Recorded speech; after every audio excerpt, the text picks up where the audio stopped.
I'm Duncan McLeod, and this is the TechCentral Show brought to you today by MTN Business. You can visit them at mtnbusiness.co.za, and we thank them for partnering with the show. Now, we're going to be talking all things e-commerce and online shopping with my next guest. Aidan Johnson is head of Massmart-owned OneCart, a grocery delivery platform. Aidan, great to see you. Welcome to the podcast. Thanks for having me. Pleasure. So there's a lot going on in the e-commerce space in South Africa this year. It's been actually a bit of a roller coaster, and we're going to get into some of that and what it means for the South African market. But Aidan, I thought a good place to start would be just to ask a bit about your background. I believe you spent some time working with the Checkers 60/60 team, but I believe your background spans more than e-commerce. Tell us a bit about yourself and your career. Yeah, sure. I've got a pretty diverse career background. Okay. I've got a bit of a learning mindset, which means that I tend to gravitate to new experiences and problems to solve, that kind of thing. As you say, rightly so, my previous role before heading up OneCart was with the Shoprite Group, where I helped to run part of the 60/60 business, and that was a real pleasure, a lot of learnings to take there. Prior to that, I worked across consumer goods, automotive, insurance, some of consulting, kind of all kinds of functions covered off there, marketing, go-to-market strategy, operations and sales as well. But none of those roles quite compares to kind of the challenge and the exciting opportunity that we're going to talk about today, which Absolutely. is heading up the OneCart business. OneCart, yeah. So, I mean, do you think e-commerce is your industry now? Is this where you're going to focus your career? Yeah, I find that people that like to solve problems, people that think really quickly, people that like to think big picture, and maybe people that are a little kind of urgent like to gravitate towards digital and towards e-commerce, because those problems have to be solved very, very quickly. You need to have a high tolerance for risk, and you need to enjoy doing new things and have a learning mindset, I think. And there are a lot of complex challenges to solve in the space, specifically here in South Africa. And we're going to get into some of that during the discussion today. But tell us a bit about OneCart. I remember interviewing the founders of OneCart a couple of years ago. I can't remember exactly which year it was, but I think it was 1 or 2 years before COVID hit. And since then, the business literally exploded. And of course, it was acquired by Massmart. What is OneCart? Why did it start? And what's its position in the market? Sure. So let's start with where it began. And you rightly say that it was just pre-COVID. It was independently owned and operated at that point. OneCart is essentially a marketplace, an on-demand marketplace. Now, that's fancy words for it's like a virtual mall.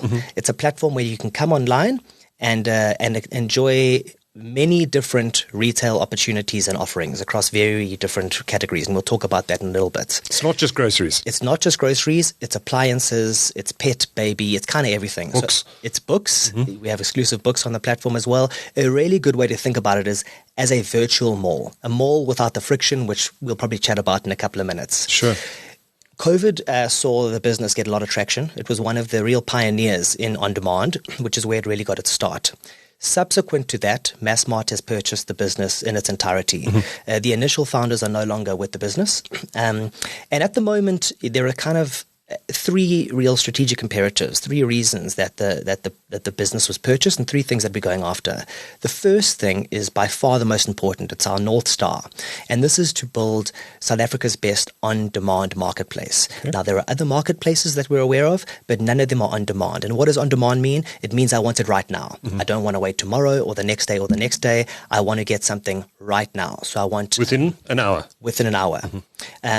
We also offer a couple of different sort of offerings that you don't see in the market. Opportunity to substitute by speaking directly to a shopper, for example, which puts customers in a really high degree of control of their purchase. So that's kind of how it works. So the shopper will engage with the customer during the shopping process. Is that what that means? Absolutely. Okay. So when you go through and make a selection of categories, retail stores, etc., you might choose pet food from one of the pet stores on our platform. You might choose allergics from one of the pharmacy partners on the store. That is a really fun crossover that we see quite often. And you might choose liquor from Makro liquor, for example. And these can all be in the same order? These will all be in the same order. We'll have a shopper curating that order from you. And you can also select whether you want substitutions to be pre-selected for you. You can select them yourself. You can choose I don't want any substitution, or you can say I want the shopper to ask me directly what I want. And if that's the case, you'll get a WhatsApp and they'll say, hello, sir, this one is out. Would you like this one? And that is a high degree of control that we see a lot of our customers enjoying, in addition to the proposition, which is really at the root of our value, which is variety. Yeah. And that's kind of how it works. But in addition to this North Star, which is building this marketplace, we're also building capabilities. And this is another reason that Massmart wanted to get involved. Because in addition to just being this on-demand marketplace, we also obviously have behind that capabilities, technology capabilities, analytics capabilities, and field operation capabilities like shopping and delivery. And the idea is that we make those available to the Massmart banners, the Makros, the games, the builders. And the third prong is really to begin to offer those capabilities to other aspiring businesses who want to come online. And we're already doing that to a variety of different retailers today. Interesting. Now, Massmart obviously owns a bunch of retail stores in South Africa. Massmart, in turn, of course, is owned by America's Walmart. But the brands, I think most people are familiar that Massmart owns brands like Makro, Builders, Game. What are some of the others? They've got several, but those are the three banners. The three main ones are those three entities. But OneCart has historically and continues to work with other retailers, companies that would have historically and are competitors to Massmart. I'm talking about Clicks, Pick n Pay, Woolworths, and others. And of course, also the Makro brands, the Massmart brands sit inside OneCart. But it's an interesting strategy for a big retailer to have a business within its group that provides online shopping to competitor retail brands. What is the thinking behind that? Sure. So I think it's important firstly to say that OneCart operates completely independently of Massmart. We don't operate out of the same building. We don't share any of the sensitive data. Of course we don't. Otherwise the value proposition would kind of erode away. Right. So we're a completely independent but wholly owned subsidiary. By the way, we're not the only subsidiary. We also share subsidiary status with a delivery partner, for example. The idea is that in addition to the marketplace being essentially a revenue generator, that while we build this marketplace, we are also building these capabilities. The capability to offer rapid fulfillment and delivery to the likes of a Makro or a Game, which are within the same stable. So while the marketplace is independent and agnostic, the muscle that we've built to develop the marketplace can be offered directly to Massmart rather than them using third-party suppliers. Okay, so there's value in Massmart owning this business because there's learnings they can get for which they can then apply in their own e-commerce operations? That's exactly how to think about it. Okay. Great. So Massmart obviously has its own e-commerce strategy and has been doing some very interesting stuff in the last year or two in terms of relaunching the Game website, Makro websites, and other online offerings. How does OneCart fit in with that Massmart e-commerce strategy, or is it really a separate entity that kind of doesn't fit into that group strategy around e-commerce? How do the two businesses communicate, work together? Yeah, sure. So I guess, as I mentioned before, the marketplace element of OneCart, the customer-facing proposition, which is completely independent, shares very little with the Massmart group. It has to, in order to kind of... Otherwise, Woolworths and Clicks wouldn't work with you. Absolutely. Yeah. So there's very little that's shared. All that is shared is the capability.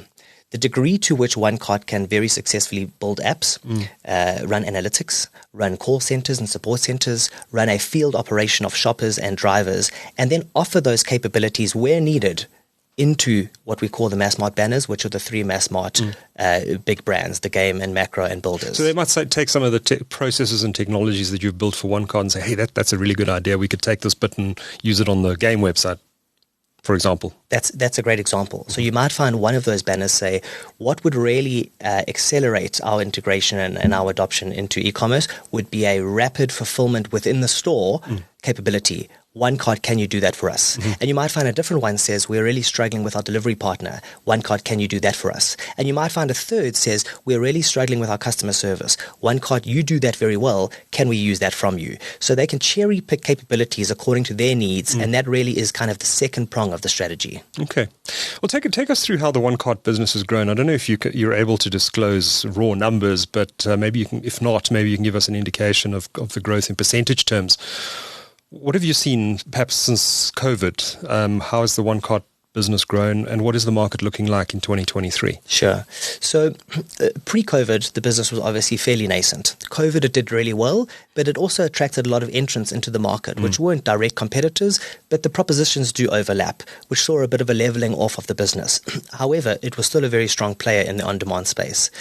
At point of buyouts, that's where we really went through a process of kind of replatforming and kind of growing up. That meant a brand new app, a brand new website, which is about to roll out, and a brand new kind of recommunicated proposition. What is this all about? How does it work? By proposition, I mean proposition to customers, but also proposition to other retail merchants, either to come onto the platform or to use our capabilities. So the business really went from kind of a one-trick pony into a two, into a three. It's now far more diverse. Our field force has grown by about 100% in the last 6 months, and our sales are up, I wouldn't say by that amount because things have leveled off, but we're now at the beginning of the hockey stick. We've really been stabilizing, replatforming, growing the business in the right areas, and kind of future fitting the key areas for growth, sales, technology, for example, getting ready. And that preparedness has kind of set us up very well for a very strong Q4, which we're seeing now. And at this point of growth, the challenge really isn't bringing in orders. It's maintaining stability, operational stability and fulfillment. And that is the focus right now. All right. So you're very, very busy with orders and stuff. But you mentioned the J-curve or the hockey stick for OneCart. Do you think the South African e-commerce market more broadly is about to do this J-curve thing? I mean, we saw a huge uptick in e-commerce because of COVID, and people became more familiar with shopping online. But online sales as a percentage of total retail sales is still relatively small if you compare it to Europe or North America. I think you'll know the figures better than I do, but I think it's sitting at around 4 to 5% of total retail sales in South Africa now. Does that change radically in the coming years? I think it does. I think to answer your initial question, you have to look at how nascent e-commerce is. And you're right, it's hovering at around 4%. That is to say 4% of all retail sales come from online channels. Now that is very small. But it's massive growth from where it was before COVID, right? Sure, absolutely. But I think the first thing that means is we're all still students here. Okay. Though very few of us will tell you that, but we're right at the beginning. I think if you kind of have to line up the fact that we're so small as a percentage of total retail, and you line that alongside the number of kind of friction points or problems that we have today in the market, really basic problems like getting groceries delivered, getting a parcel delivered with visibility and security, the number of solutions is nowhere near the number of problems that we have in South Africa. I think that we are primed for a real sort of acceleration. I think that the entrance of a couple of big people, I'm sure you'll reference them in a moment, are really going to rise the tide. And I'm very excited. I think we needed some big players to kind of step in and keep us honest and force us to accelerate and adapt. And I truly think that this is a great time to be in e-commerce because we're about to see a rise, which is going to mean we're busier, we're probably a little more tired, but it's a time that I think we're going to see an explosion of innovation and kind of new solutions to problems that we've had for many years. So we're 4% of total retail sales now in 2023. Where will we be in 2030, do you think? In 2030, I think the easiest way to look at that might be to line us up with other markets that are also developing, going through some of the same struggles that we're going through, but have managed to break through a ceiling. And by 2030, I'm not saying that we'll be in double digits, but I think that we will probably be towards double digits. It's going to rely on a lot of things. It's going to rely on, I think, talent coming into the market, big players coming into the market, one of which we have, one of which we won't talk about because it comes in under the radar. It's a fashion app, but there are going to be more of those coming in. I think the velocity with which those come in is going to inform the rate at which we accelerate. But I think that by 2030, we should get up towards double digits. And I think if you think about where we are today, to double all of e-commerce is quite a daunting thing, but I think an exciting one. So doubling to 10% would be a pretty big improvement, but 10% is still a relatively small number compared to the total number. Given the amount of money that retailers are investing in their e-commerce channels in South Africa at the moment, do you think the spend that we're seeing is justified? I do if you think about it at a macro level. And I think it's important to try and validate a number like that, which seems relatively small, with an understanding of kind of our market dynamics. Right. We obviously have a large proportion of our population which lives in informal areas. Now that takes infrastructural progress and acceleration. It's not going to come from sort of government assistance, but it probably is going to come from the big players, which is why at a macro level, I believe you need big players to put down heavy investments, not just in their services, but also in infrastructure. And there are players now laying cable and fiber in some of the more remote areas of the country. I think that that's how you start. And I think that to get well above double digits into the 20s and 30s requires that that infrastructure is laid. And I think that that process is beginning now. And post 2030, I think that we will begin to reap the fruits of that infrastructure being laid. Okay, so maybe let's talk a bit about those challenges that they're going to have to be overcome if we're going to get to those sort of percentages.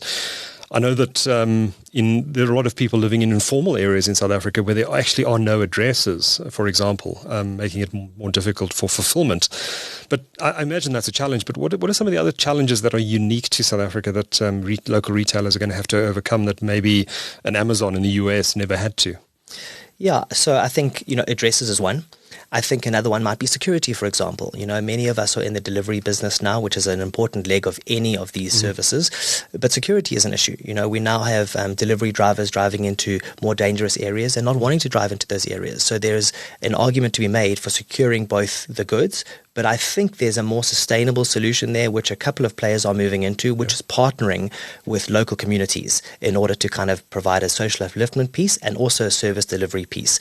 That is a different approach to solving this idea of dangerous areas, security, for example. And I think at a broader level, South Africans love to talk about problems. We're really good at talking about why we can't do things.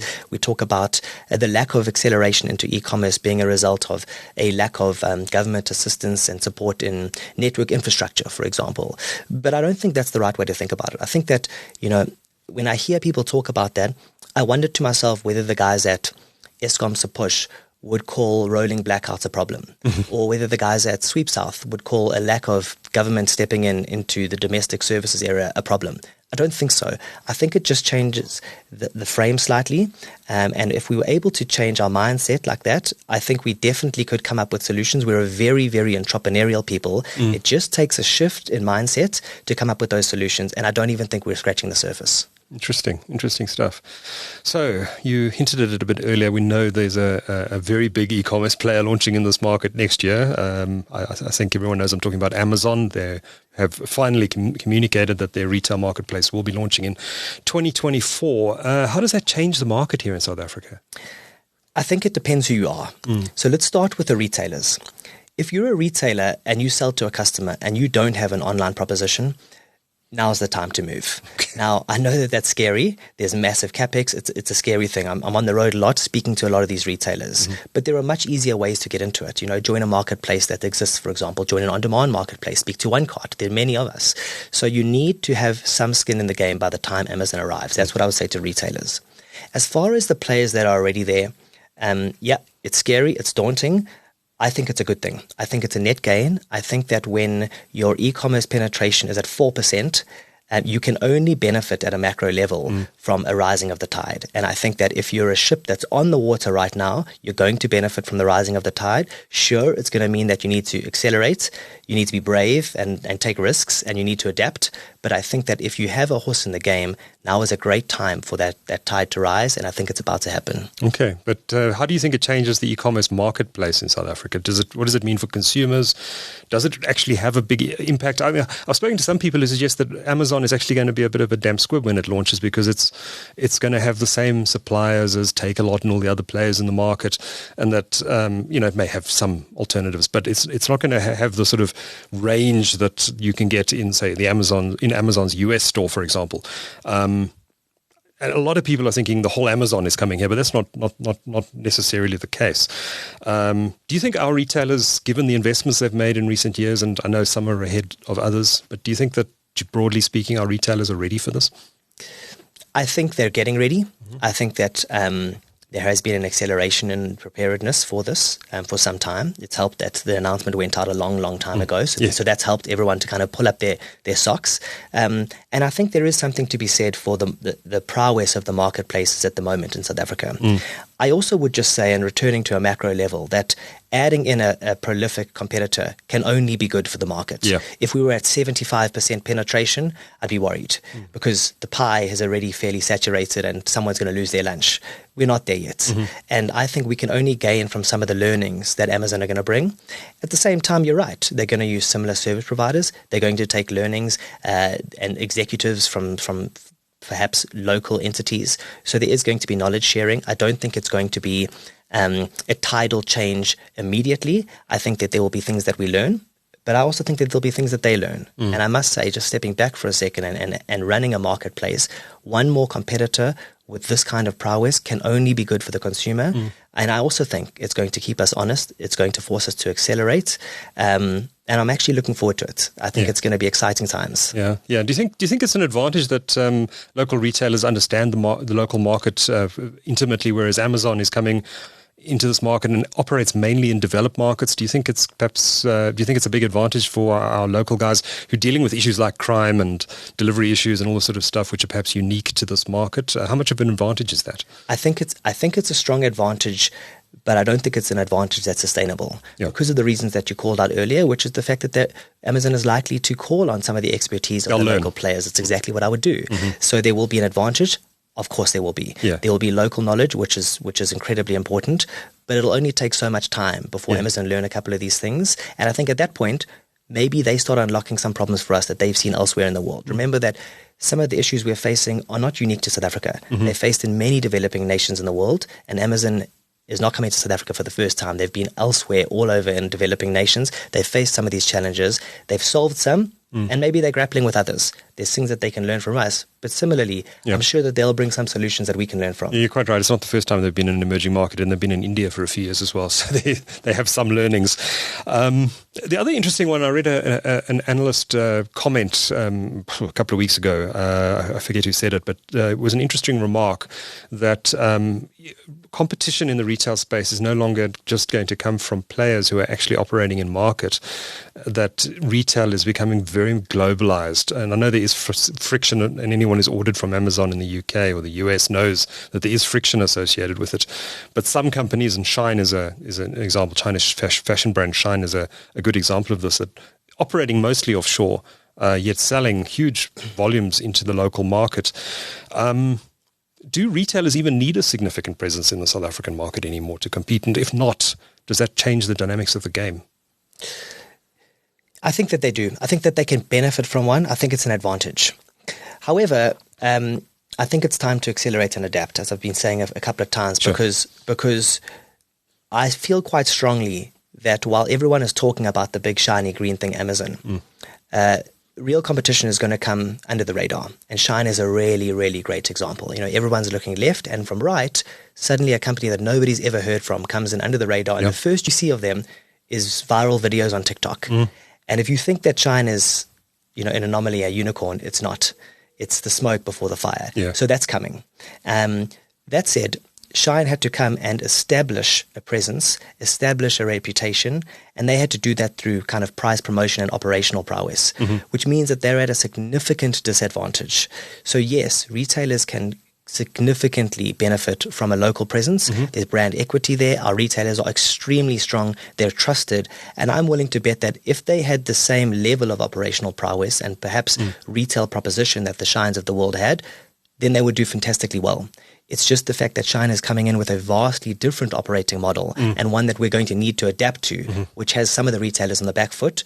But again, I think that they have all the advantage if they can just learn, adapt, and accelerate. So local retailers should actually look at what China is doing and how they market themselves, how they communicate with customers, how they go-to-market strategy, etc., and adapt that locally. But the real advantage for local retailers is that they're local and that they understand the local market conditions. Yeah, so I think a few things. One, I totally agree. They understand local market conditions. That said, though, think about where the Shines of the world are coming from. They have very similar market conditions in places like China, Bangladesh, India, for example. So they have some of the same challenges.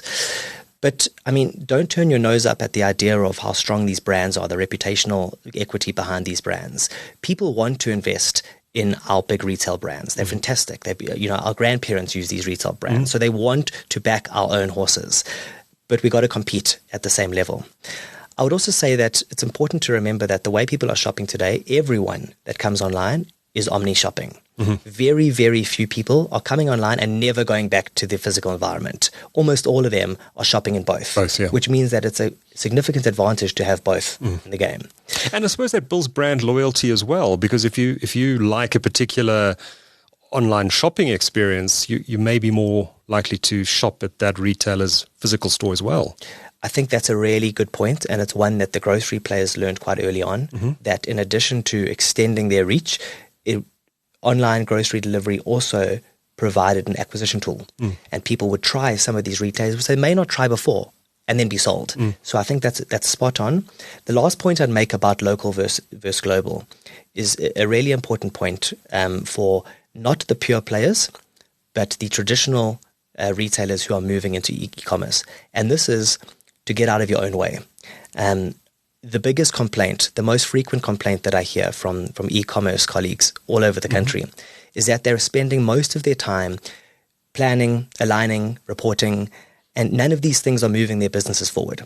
And I can promise you that the likes of Shine are not. They're out there selling and moving product across the borders. So as long as we continue to operate as big, heavy, traditional retailers, we are not leveraging our advantage. We need to get out of our own way, be much more adept, agile, and accelerate growth into e-commerce by getting out of our own way, I'd say. How digital are retailers going to become? I mean, we saw how banking has transferred or transformed from this staid old thing that you did in a building in the CBD or in your local shopping center into something you access on your phone, and banking really is a digital service now. Does retail go that far as well?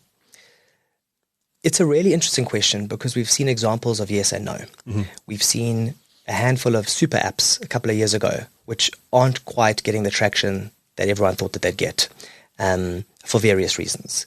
But at the same time, we've seen some of the big retailers do exceptionally well, and we do see a sense of convergence.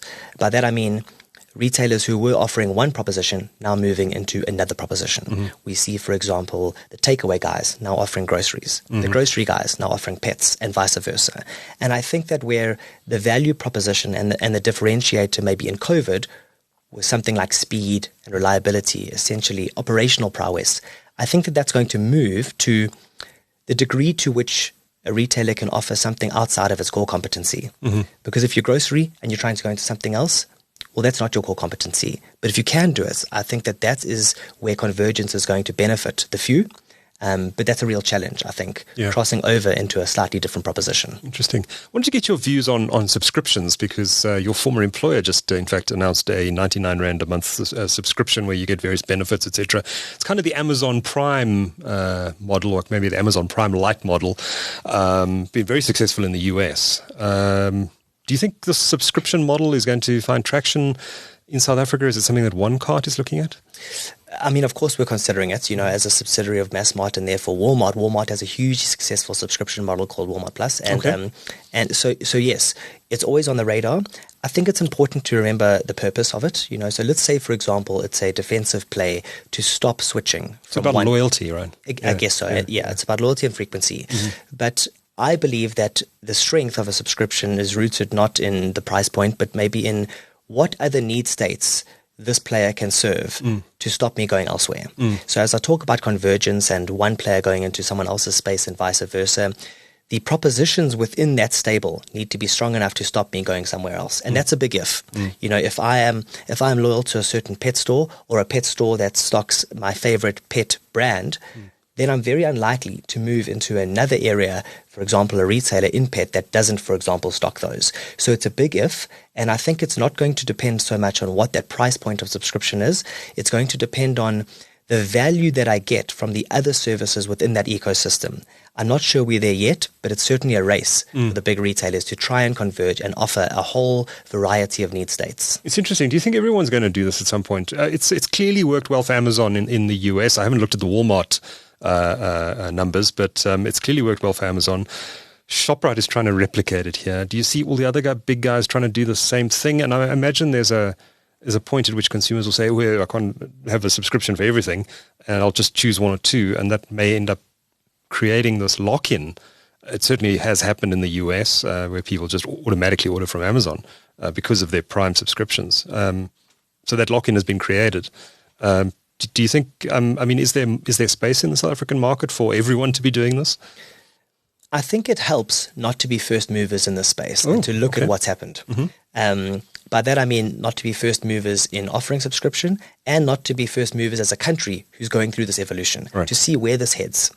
Again, I'll return to my belief in that the value of a subscription is in what is offered within the subscription, not the price of the subscription. Yeah. So why is Amazon so strong? Well, because it's got two of many very, very strong propositions. It's got Amazon and it's got Amazon Prime. Those are very strong. If Amazon Prime wasn't strong, would that be compelling enough? Well, maybe not. But I think it's very important that you have 2 or 3 very strong verticals within that ecosystem to keep people in. I think that it's great to be first mover and you capture a lot of the market. However, remember that market is 4%. So people are going to look and compare and they're going to choose. And we do see, as you mentioned, the US getting to a point where people are saying, for example, in streaming, I can afford 1 streaming service and 2, but 3, and they're going to begin to select. And we almost come full circle back to the beginning again. So I think it's going to come back around to the value proposition offered, not just, for example, a single value proposition, but a series of value propositions across the need states. Yeah. Beyond those subscriptions, though, obviously retailers are trying to deliver goods as fast and as efficiently as possible at the lowest cost for the consumer, et cetera, et cetera. But are there, beyond things like subscriptions, what other options are there for retailers to create that lock-in and that customer loyalty beyond your traditional loyalty schemes? I think loyalty is done very well in South Africa. I think it's a very strong area that we've done very well in banks and retailers alike. My personal belief is that variety wins at the end of the day. I think South Africans are very loyal to brands. I don't just mean brands of products, but brands of stores and products, as well as retail brands as well. I personally believe that a subscription that locks me out from choosing my favorite, for example, pet or baby or sporting brands is probably not for me. So a 99 Rand, for example, 120 Rand is not going to appeal to me personally unless within that ecosystem I have my favorite brands. So I personally believe that the marketplaces at the moment are the place to look. As long as they are offering all of the variety, my favorite pharmacy, my favorite pet store, my favorite baby store, and so on and so forth, that is probably where I would look first, rather than trying to lock in loyalty through a subscription service. What is OneCart's business model? How do you make money? Yeah, 3 ways. So the one is that the merchants that come onto our platform, we agree a commission model with these merchants. We try to keep to in-store pricing, of course, and we agree a commission model based on several kinds of tiering sort of methodologies and rebates, etc. But we try to keep it quite simple. That's the one way.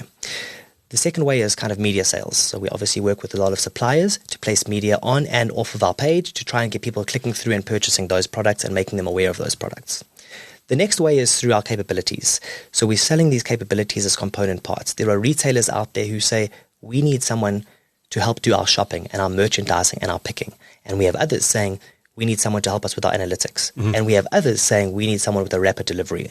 And that's the second piece. And the third piece is through our capability offering to Massmart, who are doing a very similar thing. So there's 3 ways. There's one on the marketplace, there's one in our capabilities to the market, and there's one in our capabilities back to Massmart. So you'd even consult with a client that wants to come on and say, this is the way to build an e-commerce operation. This is how we can work together. This is how you need to re-engineer your processes internally to be able to do this, etc. Those are all capabilities that you'd engage with merchants on. Yeah, in fact, I'd go one step further. Most of the merchants that come on board and that we're talking to now first come on board with the marketplace. Thereafter, they say, can you do some of these for us? And thereafter, perhaps say, let's talk about end-to-end service. We always suggest that they first come onto marketplace because it's such an easy entrance into e-commerce. There are no setup or startup fees. You're only paying a very small and marginal commission, and you learn along with us. And then you get to a point 6 or 12 months down the line where you say, maybe we could do this ourselves. What capabilities do you guys offer? And that's step 2. And step 3 might be, why don't you do this for us? But we always begin at the beginning. It's a great sort of petri dish for retailers to come online and see, does this work? Is this attractive to our customers? We would always suggest that rather than going all in with heavy capex at the beginning, if we're not quite sure if the value proposition makes sense online. We've seen some retailers launching dark stores, I presume to fulfill items that are purchased fairly frequently. Actually, I'm not sure about that. It might be for the less frequently purchased options, but we've seen a couple of retailers announcing they've opened dark stores which consumers can't walk into. They're there specifically for the fulfillment of online shopping. Dark stores, something you're looking at for OneCart? Not right now, and the reason why is because it's very sexy sometimes to start with the solution and say let's open dark stores, but it's important to start with what problem you're trying to solve. So in Europe, for example, dark stores are like supremely successful. We've got the likes of Ghetto, Gorillas, etc. But what can dark stores fulfill? Well, they can fulfill very, very fast service to a very, very small area. What can't they fulfill? They can't fulfill fresh produce very well, for example, because it's difficult. They're actually purchasing from a fulfillment center, ideally, housing in a warehouse, and then fulfilling to a very small area. Yeah. So I think you must be very clear on what you're trying to go after with a dark store. Now, the one use case for a dark store is exactly that. Let's put up a lot of these in very clustered neighborhoods, and let's deliver a very limited and curated selection very, very quickly. Great. The other one that you're talking about, I think, in South Africa is where you're getting to a point of saturation. You've got a retailer, for example, which is serving customers, but it's also serving online customers, which is great up until it gets to the point that you're wrestling with an online shopper in the store for your broccoli. It's happened to me. It's happened, Out of the way. It's happened to most of us. And unfortunately, they know the layout of the store way better than you do. That's true. So they're going to win. When some retailers get to that point, they get to a point of saturation where they say, now we need a bit of an overflow. Okay. And that's a really different secondary proposition. Okay. Interesting. So you work with some of the biggest retailers in the country, but what about smaller guys who want to use your marketplace? There are some online marketplaces in South Africa that offer the fulfillment to SMEs. But I'm sure some of those smaller guys would love to participate in an on-demand marketplace for their goods. Do you only work with the bigger guys, or would you entertain conversations with SMEs looking to sell their products through your marketplace? I am more interested in the smaller guys, to be honest. We had to begin with the bigger guys because that's where traffic is generated from. However, with the bigger guys, some of them have their own direct options. The smaller guys do not. I think that the beauty in OneCart and any on-demand marketplace really is in providing a solution to the smaller guys who just aren't going to have the infrastructure to be able to do it on their own. Yeah. I also think that speciality, what malls call a long tail, is actually where the beauty of a mall or online mall lies. Anyone can look at any place to get bananas, for example, but where do you get your cigars or your ice creams or your cakes? That is really going to be the beauty of OneCart. It's going to follow the big guys, but we are already talking to the speciality guys because, as I say, I think that really is where the differentiator is. And there's also a piece which is really fulfilling, which is providing the ability for small guys to come online. There's one which is that it's attractive to my proposition, but there's a bigger one, I think, which is getting those guys online in a way that they just wouldn't be able to do without us. So if I'm an SME looking to sell the stuff, can I engage with you today, or will you be launching SME-specific services at some future date? You could engage with me today. We would probably have you upline in 4 weeks. In 4 weeks' time, okay. And it doesn't matter how big you are? We would actually prefer working with smaller people. Okay. They're very hungry, they're very focused, they're very dedicated. And I think there is a lot of loyalty that South Africans have to the smaller speciality stores, and we'd love to tap into that. Excellent to hear. Last question, where is OneCart going? What's this business going to look like? Let's not say 2030, because that is a long way in the future. 3 years from now, where are you hoping to take OneCart? Yeah, so as I said in the beginning, our aspiration is to be South Africa's leading on-demand marketplace. There's going to be a kind of a range of different marketplaces, but on-demand marketplace is very different. Yeah. It's offering hundreds of thousands, maybe millions of articles, but having them delivered in 60 minutes, which I can tell you it's fairly complex. Yes, I'm sure. But we're really excited about it. So by 2030, yes, I would love to see us head and shoulders above anyone else. And I imagine at that point, there will be other entrants. I would also love to see us uplifting a lot of the SMEs. I would love to see the OneCart proposition having far, far more of long tailers than of the big retailers. Sure, we need the anchor tenants, but I'll be very, very pleased to see many more of the speciality players on the platform. The other place I'd love to see OneCart is as the premium on-demand capability being offered to other retailers. So today, yes, we offer our services to a range of different retailers, but we're honing that. We're building that muscle. And in addition to offering that to the Massmart banners, I would love to see us as the first stop that would be an aspiring retailers wanting to get online come to, asking for our thought leadership and for our rapid fulfillment capabilities. Excellent. Well, exciting time to be in the world of e-commerce, Aidan. I'm really looking forward to seeing how this market changes in the coming years, and I invite you back on anytime to come and talk about this sector, because there really is so much to talk about. Aidan Johnson is head of OneCart. Thanks for a great discussion. Lovely. Anytime. Thank you.